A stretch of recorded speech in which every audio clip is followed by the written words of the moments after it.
सलाम जुले। हमने रिसेंटली जो डीएसआरबी की पोस्ट एडवर्टीज़ की थी 83 नॉन गैजेटेड पोस्ट डिस्ट्रिक्ट कार्डर की, उसमें कुछ डाउट्स है और कुछ रिक्वेस्ट्स आई थी हमारे पास में, तो उसको हम कंसिडर कर रहे हैं। पहली रिक्वेस्ट थी फ़ीस की। तो बड़े सारे कमेंट्स और बड़े सारे लोग बोल रहे थे कि इतनी ज़्यादा फ़ीस क्यों रखी है। अब फ़ीस हमने रखी थी 500 for open merit and 400 for category students. अब फ़ीस रखने का कारण ये होता है बिकॉज डीएसआरबी एक इंडिपेंडेंट बॉडी है, तो इसको अलग से कोई फंडिंग आती नहीं गवर्नमेंट को। फॉर एग्जांपल अगर हमें क्वेश्चन पेपर प्रिंट करने हैं, बाहर से ओएमआर शीट्स लानी है, या क्वेश्चन सेटर्स को पैसे देने हैं, इन्विजिलेटर्स को कुछ अंडररिम देना है, या फिर हमें मशीनरी इक्विपमेंट चाहिए उसको स्कैन करने के लिए, और बाकी सारी चीज़ें जो एंसिलरी होती है किसी भी एग्ज़ाम को लेने को लेके, तो उसके लिए अलग से कोई सेपरेट बजट नहीं आता है। तो जो फ़ीस हम कलेक्ट करते हैं स्टूडेंट से, कैंडिडेट से, वही फ़ीस हम इन सारी चीज़ों में यूटिलाइज़ करते हैं। अब हमने 400-500 इसलिए रखी थी बिकॉज लास्ट टाइम जो एडवर्टीजमेंट हुई थी डीएसआरबी करगिल की तरफ से, उसमें भी 400 की फ़ीस रखी गई थी।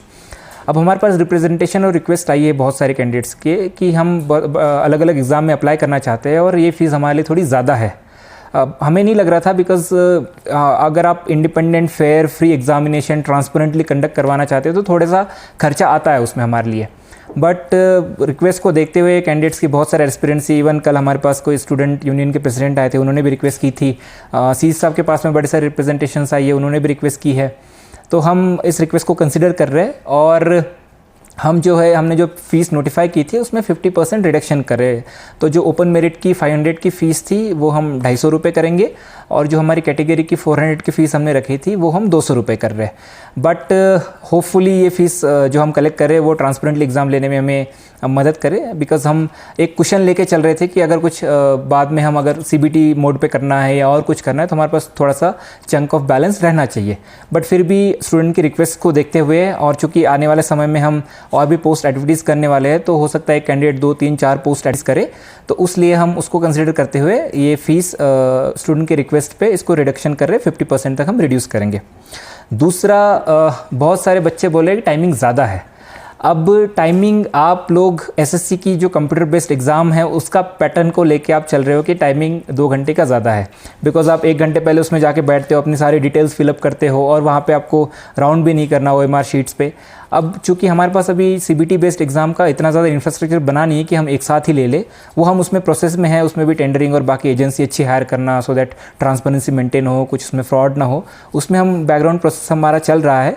बट तब तक हायर करने तक की जब तक टाइम है तब तक हमारी एग्ज़ाम ओएमआर शीट बेस्ड पे होगी। अब चूंकि ओएमआर बेस्ड एग्ज़ाम जब होती है तो उसमें कैंडिडेट्स को अपनी डिटेल भरनी होती है, सर्कल्स को राउंड करना होता है। तो आप देखते होंगे जो भी नेशनल लेवल पे बहुत सारी एग्ज़ाम्स होती है जो ओएमआर बेस्ड होती है उसमें टाइमिंग 2 घंटे का ही होता है। अब चूँकि कैंडिडेट्स रिक्वेस्ट कर रहे थे कि 1.5 घंटा करो या 1 घंटा करो, तो मुझे लगता नहीं ये फीजिबल होगा अभी के लिए, बिकॉज जो जेन्युइन कैंडिडेट है जिसने सच में अच्छे से पढ़ाई की है उसको चाहिए कि हम पूरा उसको वक्त दें, और 100 क्वेश्चंस के लिए 120 मिनट्स मुझे लगता है सफिशिएंट है, उसको कम करने की ज़रूरत नहीं होनी चाहिए। बट अगर आगे जाके कुछ इशू आता है तो फिर हम इसको एड्रेस करेंगे, बट अभी के लिए टाइमिंग 2 घंटे ही रहेगा, बिकॉज हम जो एग्ज़ाम है ओएमआर बेस्ड पे करेंगे। और इसमें बच्चों को शिकायत थी कॉपी का, फ्रॉड का, बट हमने स्ट्रिंजेंट कंडीशंस रखी हमारे एडवर्टीजमेंट में भी। अगर कोई कॉपी करते हुए कुछ भी करते हुए पाया जाता है तो हम उसको डिबार कर देंगे एग्जामिनेशन से, और अगर वो बात करता है तो उसको उसी टाइम एग्ज़ाम हॉल से बाहर कर दिया जाएगा। तो इसलिए कॉपी के भरोसे आप प्लीज़ मत बैठिए, जो पहले के ज़माने में होता था वो सारा भूल जाइए। आप खुद अपनी अच्छी से पढ़ाई कीजिए, और टाइमिंग सफिशिएंट है, आपका पेपर होता है तो आप लेके जा सकते हो, तो उसमें इतना इशू आएगा नहीं। तीसरा, रिजर्वेशन को लेके कुछ बच्चे शिकायत कर रहे थे कि एससी कैटेगरी की पोस्ट की एडवर्टीज़ की है। अब इसमें हम बताना चाहेंगे कि जैसे मैंने पहले ब्रीफिंग में भी कहा था कि हमें पोस्ट क्यों कैंसिल करनी पड़ी थी, बिकॉज यूटी बनने के बाद में हमारा जो रिजर्वेशन रूल्स है, रिजर्वेशन परसेंटेज है, वो चेंज हुए हैं। तो SO14 यूटी ऑफ लद्दाख ने इशू किया था, उसमें अलग अलग कैटेगरी के अलग अलग परसेंटेज दिए। तो आपने देखा होगा पहले एससी का 8% होता था JNK स्टेट में, बट अभी उसको 1% किया है, और जो ST का था उसको अराउंड 45% किया है। तो ये रिजर्वेशन के परसेंटेज चेंज हुए हैं। तो उसमें 1% अभी भी SC कैटेगरी रखा हुआ है, बिकॉज वो नेशनल क्राइटेरिया है। सेकंड, जो रिजर्वेशन रोस्टर है उस हिसाब से हमारे पास वैकेंसी रेफर होती है, तो उसमें SC की रेफर्ड थी, इसलिए हमें वो रखना पड़ा। उसके बाद कुछ बच्चे बोल रहे थे कि 10th के बाद बड़े सारे आर्ट्स चूज़ करते हैं यहाँ पे, तो मैथ्स को लेके उनको दिक्कत आ रही थी। बट मैं बताना चाहूँगा कि जो भी हमारे अरिथमेटिक बेस्ड क्वेश्चन होंगे, मैथ्स रिलेटेड क्वेश्चन होंगे, वो 10th तक के, मैट्रिक तक के जो भी मैथ्स का सिलेबस होता है उस पर ही बेस्ड रहेंगे, उससे ऊपर वाला हम नहीं पूछेंगे। इवन बाकी एग्जाम में भी ऐसे ही होता है, 10th तक का ही मैथ्स पूछा जाता है, सो दैट सबको लेवल प्लेइंग एक फील्ड मिले। तो हमारे जो भी क्वेश्चन पेपर सेटिंग होगी उसमें भी 10th तक का ही क्वेश्चन पूछा जाएगा। एक रिक्वेस्ट लोगों ने शायद सी साहब को की है, स्टूडेंट्स ने अलग अलग भेजा हुआ है कि हमने एक जगह लिखा था कि 10th प्लस 12 जो कैटेगरी है उसमें एक अंडरटेकिंग आपको लेनी है। अब बच्चों के मन में डाउट है कि सबको अंडरटेकिंग पहले ही लेनी है या बाद में लेनी है। तो एक क्लैरिफाई करना चाहूँगा कि जिन बच्चों का सिलेक्शन हो जाएगा उस पर्टिकुलर पोस्ट के लिए, जो +2 लेवल तक ही मैक्सिमम क्वालिफिकेशन है, सिर्फ सिलेक्टेड लोगों को ही अंडरटेकिंग देना होगा। अब क्यों देना होगा अंडरटेकिंग? फॉर एग्जांपल कोई बच्चा ग्रेजुएट है, पीजी है, और वो हमसे छुपा के सिर्फ 12th मेंशन करता है अपने क्वालिफिकेशन में, और बाद में जाके अगर वो पाया जाता है तो उसको नौकरी से निकाल दिया जाएगा आउटराइटली, बिकॉज वो क्वालिफिकेशन से बाहर हो जाता है। तो इसलिए हमने अंडरटेकिंग रखी कि बच्चा पहले ही सच बोल दे कि मैं 12th से ज़्यादा नहीं पढ़ा हुआ हूँ, तो एक चेक करने के लिए, बिकॉज बाद में बड़ा एम्बैरेसिंग हो जाता है। फॉर एग्जांपल कोई फ्रॉडेंटली बच्चा सिलेक्ट हो गया और बाद में हमने उसको नौकरी से निकाल दिया, 1 साल 2 साल या 5 साल बाद हो सकता है कोई कंप्लेंट कर दे उसके अगेंस्ट, तो उसको हम नौकरी से निकाल देना पड़ेगा, गिवन द फैक्ट दैट कि क्वालिफिकेशन मैक्सिमम +2 है ऑर्डरली और क्लास 4 लेवल की पोस्ट के लिए। तो उसके लिए अंडरटेकिंग रखी है, बट वो सिलेक्टेड कैंडिडेट्स की जो सिलेक्शन लिस्ट में रहेंगे सिर्फ उनको देना होगा, बाकी को देने की ज़रूरत नहीं है। तो ये सारी चीज़ें थी जो हमारे पास अलग अलग क्वेश्चंस और रिक्वेस्ट आ रही थी, तो हमने एड्रेस की है। अगर खालो साहब अगर आप कुछ और पूछना चाहते हैं तो यू कैन गो अहेड।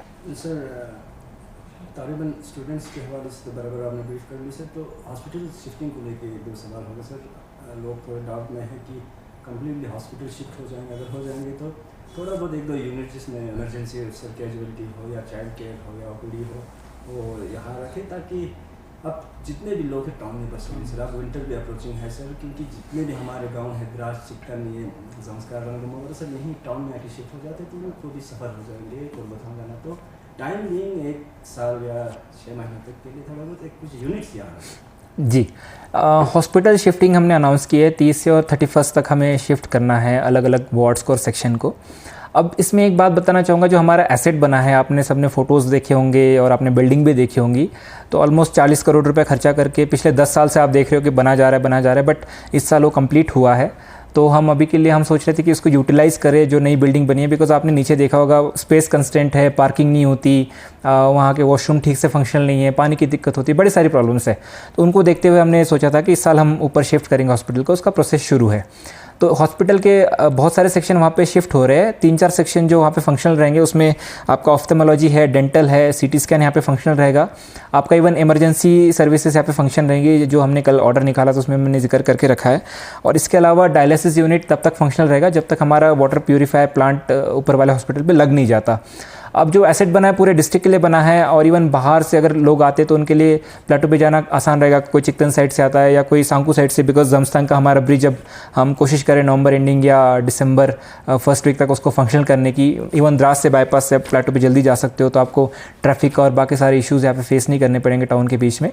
तो ये पूरा एसेट जो है डिस्ट्रिक्ट के लिए, लोगों के फ़ायदे के लिए बना हुआ है। उसमें हमने इवन टेस्ट सारे करके रखे, आपका जो सेंट्रल हीटिंग है सारी जगह चल रहा है, उसमें सारे के सारे बेड्स हमारे सारे ऑक्सीजनेटेड है, वहाँ पे इवन मॉडुलर ओटी का काम चल रहा है, लिफ्ट का काम चल रहा है। तो हम चाहते हैं कि best of class facilities citizens को प्रोवाइड करें, तो उसके लिए हमें शिफ्ट करना पड़ रहा है। और जो टाउन वाला हॉस्पिटल है उसमें भी बीएमओ कारगिल की तरफ से वो हॉस्पिटल फंक्शनल रहेगा, इवन एमएस उसमें थोड़ी हेल्प करेंगे।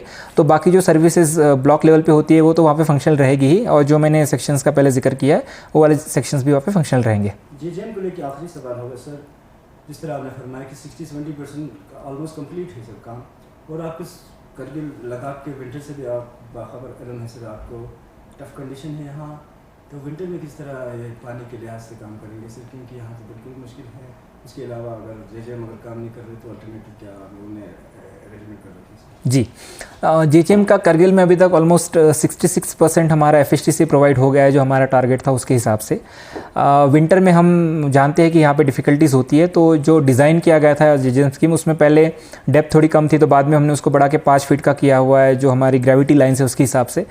इन एडिशन टू दैट हमने बोरवेल्स रखी है, एक मोहल्ले मोहल्ले को ऐसे करके, हो सकता है 8 से 10 घरों में, या फिर कोई बहुत दूर अलग अलग से मोहल्ला है तो 5-6 घरों में बोरवेल रखी, सो दैट विंटर में अगर हम सोचते हैं कि थोड़ा सा डिफिकल्टी आएगी जो ग्रेविटी बेस्ड सिस्टम है उसको चलाने में, तो हम पानी बोरवेल के थ्रू और सबमर्सिबल पंप्स के थ्रू उनको प्रोवाइड कर सके। तो दिक्कत हमें होपफुली नहीं आएगी, बिकॉज बड़े सारे चेक्स और बाकी सारी चीज़ें, मेहनत इसमें लगी हुई है, बट फिर भी दिक्कत आती है तो हमने बैकअप ऑप्शन रखा है बोरवेल्स और सबमर्सिबल का, सो दैट आवाम को जो है विंटर में पानी की दिक्कत बिल्कुल ना आए।